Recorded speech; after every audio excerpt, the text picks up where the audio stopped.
বোনের বিয়ের প্রোগ্রামে অ্যাটেন্ড করতে এসে যখন নিজের বিয়ে, হ্যাঁ ঠিকই শুনেছেন, ঠিক এমন একটা দিনের সাক্ষী ছিলাম আমি। সো সেদিন কিভাবে কি হলো, কি করলাম, সবকিছুই থাকবে আজকের এই ভিডিওতে। তো একটুও ভিডিওটা স্কিপ না করে পুরো ভিডিও দেখবেন, অনেক কিছুই জানতে পারবেন। So hello everyone, it's me Rukaiya, সবাইকে ওয়েলকাম করছি আমার নতুন আরো একটি ব্লগে। তো দিনটা ছিল 12ই ডিসেম্বর। তো আমরা অনেক বেশি এক্সাইটেড ছিলাম কারণ বোনের বিয়ের প্রোগ্রাম ছিল।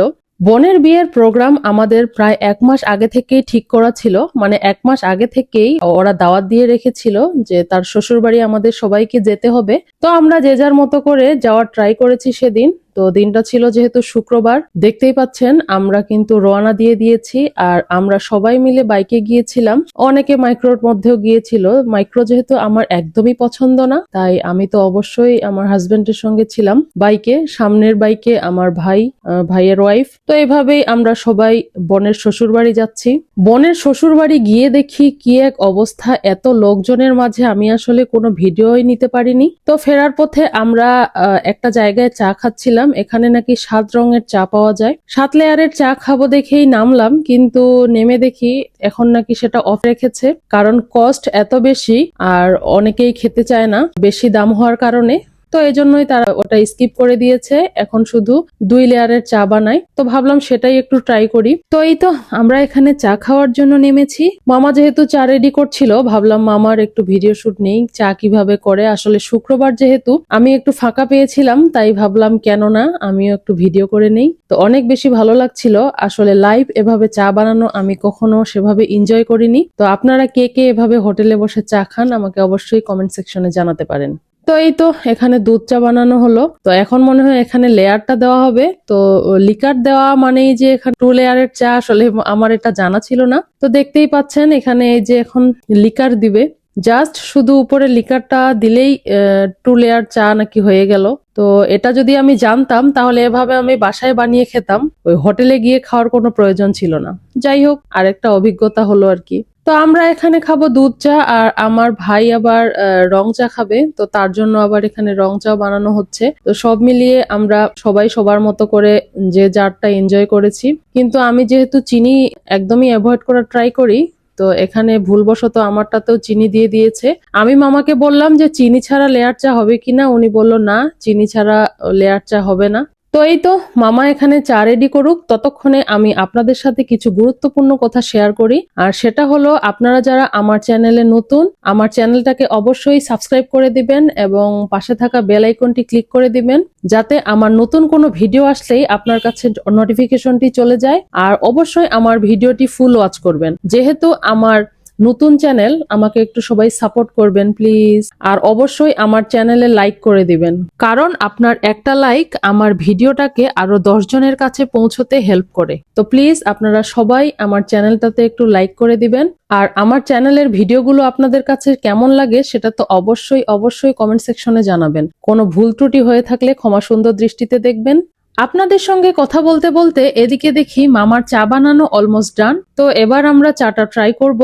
মামা চা সার্ভ করতে শুরু করেছে, মানে সবাইকে এখানে মামা চাটা ডিস্ট্রিবিউট করছিল। তো ফাইনালি চা হাতে পেয়ে গিয়েছি, এবার খাওয়ার পালা। চায়ে চুমুক দিয়েই দেখি চাটা এত বেশি মিষ্টি, আমি আসলে পুরোটা ফিনিশ করতে পারিনি। চাটা খেতে খেতে বারবার শুধু মনে হচ্ছিল, ইস কেন যে চা খেতে চাইলাম, আসলে আমি একদম বোকা সেজে গিয়েছি। তো বোনের বাসা থেকে চলে আসলাম এবার আমার বাবার বাসায়। সেখানে এসে আমার চাচাতো ভাই, আমার হাজবেন্ড সবাই মিলে আমরা এবার রওনা দিয়েছি দিনাজপুরের উদ্দেশ্যে। তো এখন আমরা আবার দিনাজপুরে যাচ্ছি, কারণ ছোট ভাইয়ের হঠাৎ করেই বিয়ে। তো বিয়ের জন্য তো কিছু শপিং করতে হবে, আমাকে খুব তাড়া দিচ্ছিল, আমাকে যেতেই হবে। তো মজার বিষয় হলো সেদিন কিন্তু দোকান অলমোস্ট সব ক্লোজ ছিল। তো আমার ভাই এক মামাকে ফোন দিয়ে তাদের দোকানটা ওপেন করিয়েছে যে আমাদের কিছু কেনাকাটা করতে হবে। তো যাই হোক, আমরা এখানে কয়েকজন মিলে গিয়েছিলাম, আমার এক চাচাতো ভাই, ভাইয়ের ওয়াইফ, আমার চাচাতো বোন, আর আমার যে ভাইয়ের বিয়ে হচ্ছে সে, আমার ভাই। এই তো আমরা এই কয়জন মিলে গিয়েছিলাম। গিয়ে একটা দোকানেই মোটামুটি যেগুলো পেয়েছি আমরা আমাদের বাজেট অনুযায়ী সবকিছু নেওয়ার ট্রাই করেছি। তো দেখতেই থাকুন আমরা আসলে কি কি শপিং করলাম। এই তো এখন সবকিছু রেডি করে নেওয়া হচ্ছে।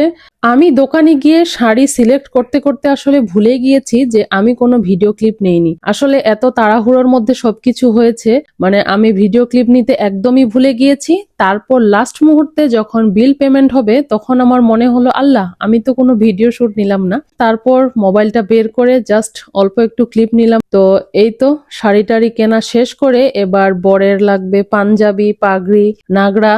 তো সেগুলোই আমরা নেয়ার জন্য আবার চলে আসলাম আমাদের দিনাজপুরের বাহাদুর বাজারে। তো এখানে এসে আমরা কিন্তু সবাই ভাগাভাগি হয়ে গিয়েছি, কারণ একসঙ্গে কাজ করলে দেখা যাচ্ছে যে সময় অনেক বেশি লাগছে। তো আমরা এখানে জামাই, আমি আর আমার ভাই, আমরা তিনজন মিলে বরের শপিং গুলো করছি আর কি। তো এই তো পাগড়ি নাকি তার মাথায় লুজ হচ্ছে। দোকানদার মামা বলল যে নিচে একটা ছোট টুপি পরতে হবে, তাহলেই এটা সুন্দর মতো বসবে। তারপরেই তো নাগরা দেখছে। আমার ভাইটার জন্য সবাই দোয়া করবেন। আসলে এত তাড়াহুড়ো করে বিয়েটা হয়েছে, কি বলবো। আমার বোনের বিয়ের প্রোগ্রামে অ্যাটেন্ড করতে এসে তার নিজেরই হঠাৎ বিয়ে। তো একদিনেই যেহেতু দুইটা বিয়ে, অনেক বেশি চাপের মধ্যে ছিলাম আমরা। তো এখানে আমরা যখন শপিং করি অলমোস্ট রাত 8টা বেজে গিয়েছে। তো এই তো পাগড়ি টাগড়ি কেনা শেষ করে এবার চলে আসলাম আমার ভাইটাকে নিয়ে ফুলের দোকানে, যে একটু ফুলের মালা নিতে হবে আর একটু গাজরা বউয়ের জন্য। তো জাস্ট যেহেতু সিম্পলের মধ্যে, তাড়াহুড়োর মধ্যে বিয়েটা হচ্ছে, তো আমি ভাবলাম যে যেহেতু মোহর, তারপরও আমি ভাবলাম যে একটু ফুলের মালা নিই, যদি আবার দেখা যায় যে আর বিদায়ের প্রোগ্রাম হলোই না। তো এটা মনে করেই কেন যেন আমি ফুলের মালাগুলো নিলাম। তো এখন মনে হচ্ছে বাসর ঘরের আয়োজনটা করলেও ভালো হতো। তো যাই হোক, এখানে ফুলের মালা টালা কিনে আমরা বাসায় চলে এসেছি রাত 9টা বাজে। মানে খুব তাড়াহুড়োর মধ্যে আমরা রেডি হয়ে এই যে বরকে পাগড়ি পরিয়ে দেয়া হলো সব ভাইয়েরা মিলে। তো এখন আমরা রওনা দিয়ে দিয়েছি। রাত অলমোস্ট 9টা 30, মানে 9:30 বাজে। ভাবা যায়, রাস্তাঘাট একদমই অন্ধকার, কিছুই দেখা যাচ্ছে না। আর আমরা যাচ্ছি বিয়ে বাড়ি। যেহেতু কাছাকাছি বিয়ে, তো কি আর করার, আমরা এভাবেই বিয়ে বাড়ি যাচ্ছি। তো আমরা এখানে প্রায় অনেকগুলো বাইক ছিল, আর একটা কার ছিল, দুইটা মাইক্রো ছিল, মোট 3টা। তো আমরা এভাবে যাচ্ছি সবাই মিলে। আর আমরা কিন্তু প্রায় অনেকজন ছিলাম, আর আমার আব্বু, চাচ্চু, ভাইয়েরা সবাই বাইকে গিয়েছে।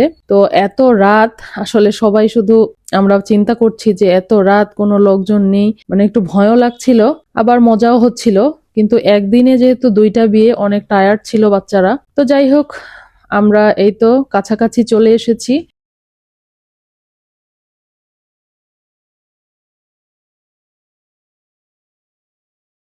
তো এখানে দেখছি আবার ছেলেরা এখানে খেলছে লাইট দিয়ে।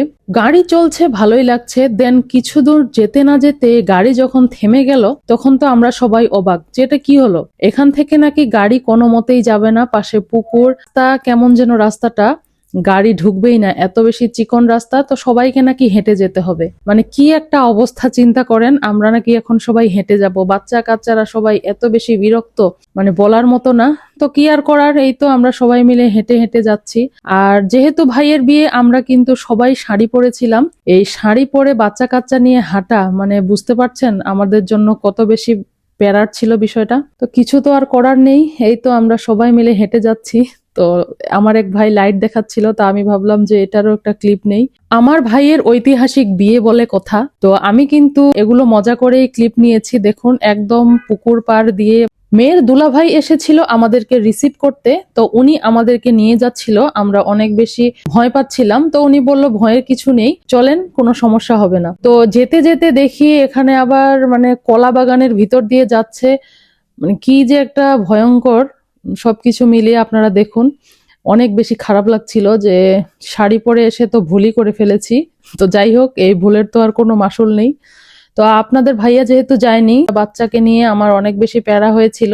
তারপরেও ভালো যে আমার বড় মেয়ে আবার যায়নি, সে তার নানির সঙ্গেই বাসায় ছিল। শুধু ছোট মেয়েটাকে নিয়ে গিয়েছিলাম। আপনারা দেখে নিশ্চয়ই বুঝতে পারছেন মানে রাস্তাগুলো কত বেশি বিপজ্জনক। তো কি আর করার, এভাবেই তো যেতে হবে, কিছু করার নেই।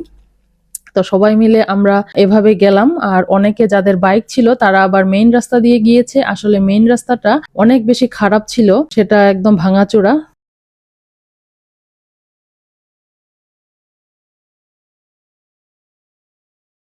তো ফাইনালি আমরা বাসায় এসে পৌঁছে গিয়েছি আলহামদুলিল্লাহ। তো বাসায় এসে আর কোনো ফুটেজ নিতে পারিনি, বারবার কারেন্ট চলে যাচ্ছিল, মানে আমরা থাকতে থাকতেই 4 থেকে 5 বার শুধু কারেন্ট যাচ্ছে আর আসতেছে। তো এভাবে আর ভিডিও শুট করা হয়নি, মনটা খারাপ ছিল। তো বউকে রেডি করে মোহর হয়ে তারপরে যে আমরা খেতে বসেছি, ছেলেরা খেয়ে অনেকেই চলে গিয়েছে, তো আমরা শুধু মেয়েরা ছিলাম। এর মধ্যেই আবার আমরা খেতে খেতে অন্যরকম একটা খবর আসলো, তো সেটা সামনে আপনাদের সঙ্গে শেয়ার করব, ভিডিওটা না টেনে সম্পূর্ণ দেখুন। এই তো আমার ছোট মেয়েটা, তার ঘুম লেগে গিয়েছে, রাত প্রায় 12টা। তো এই তো আমরা খাওয়া দাওয়া করলাম, খাওয়া দাওয়া করে এবার শুনি তারা নাকি তাদের মেয়েকে বিদায় দিয়ে দিবে। মানে আমরা তো অবাক, বিদায় দিয়ে দিবে এটা কেমন কথা। যাই হোক, শেষ পর্যন্ত বিদায় হয়ে গেল। এই যে এই শুটটা দেখছেন, এটা কিন্তু আমাদের বাসায়, মানে ফাইনালি আমরা বউ নিয়ে চলে এসেছি। আপনারা বুঝতে পারছেন বিষয়টা, বউ নিয়ে ফাইনালি আমরা আমাদের বাসায়। তো যাই হোক, হঠাৎ করে বিয়ে। এই তো এখানে আবার আমার বোন, আমার চাচাতো বোন, সে আবার এখানে একটু কড়ি খেলার আয়োজন করেছে, মানে আংটি খেলা যেটাকে বলে। তো এটাই আসলে আমাদের একটু মজা হয়েছে। তো এখানে আংটি খেলার জন্য সব প্রস্তুতি নিচ্ছিল, আর কিছু খুঁজে পাওয়া যাচ্ছিল না বিধায় আমার বোনটা একটা পাতিলে ব্যবস্থা করেছে। তো এটা আপনারা একটু ইগনোর করবেন প্লিজ, কারণ গ্রামের বিষয়ে বুঝতেই পারছেন, হুট করে যেহেতু বিয়ে, কোনো কিছুই খুঁজে পাওয়া যাচ্ছিল না। তো যাই হোক, যেভাবেই হয়েছে আমরা একটু আনন্দ করেছি। এই তো বর বউ আংটি খোঁজায় ব্যস্ত। তো শেষ পর্যন্ত কে জিতলো দেখতেই থাকুন। তো শেষ পর্যন্ত কিন্তু আমার ভাইটাই জিতে যায়। তো যাই হোক, আমাদের মান সম্মান বেঁচেছে যে আমার ভাইটাই জিতে গিয়েছিল। এখানে বর বউয়ের আংটি খেলা শেষ করে এখন আবার 4 জায়ের আংটি খেলার একটা প্রতিযোগিতা চলছিল। তো এখানে যে নতুন বউ আর নতুন বউয়ের আরেক যা আছে, মানে বরেরা 2 ভাই, আর আমার ভাইয়ের ওয়াইফ এবং আমার আরেকটা চাচাতো ভাইয়ের ওয়াইফ। তো এরা এখন আমাদের ফ্যামিলির 4টা যা, 4 জায়ের তাদের আবার একটা প্রতিযোগিতার আয়োজন করেছিলাম যে দেখি কে আংটি খেলায় জেতে। তো 4 জায়ের মধ্যে কিন্তু যে বড় যা সেই জিতেছিল আলহামদুলিল্লাহ। এটাও আমাদের কাছে অনেক বেশি গর্বের ছিল। আসলে ছোট যারা কেউ জিতে গেলে বড়টার একটু মান সম্মানের হ্যাম্পার হতো, তো বড় যাই জিতে গিয়েছিল। তো আমি আর বেশি ভিডিও ক্লিপ নিতে পারিনি, কারণ অনেক রাত হয়ে গিয়েছিল, প্রায় 1:30 বাজে। আমার বাচ্চাটা আসার সময় একদম অসুস্থ হয়ে গিয়েছিল, তো তাকে ঘুম পাড়িয়ে দিয়ে আমি একটু এদিকে এসেছিলাম। যদি আমার এই ভিডিওটি আপনাদের কাছে একটু ভালো লেগে থাকে তাহলে অবশ্যই কমেন্ট সেকশনে জানাবেন, আর আমার চ্যানেলটাকে সাবস্ক্রাইব করে বেল আইকনটি ক্লিক করে দেবেন, যেন আমার চ্যানেলে ভিডিও আপলোড করা মাত্রই নোটিফিকেশনটি আপনার কাছে চলে যায়। আজকের মতো এ পর্যন্তই, দেখা হবে অন্য কোনো ভিডিওতে। ততক্ষণ পর্যন্ত সবাই সবার ফ্যামিলি নিয়ে সুস্থ থাকবেন, ভালো থাকবেন, আর আমারও আমার ফ্যামিলির জন্য দোয়া রাখবেন। দেখা হবে নেক্সট কোনো ভিডিওতে, ততক্ষণ পর্যন্ত টিল দেন আল্লাহ হাফেজ।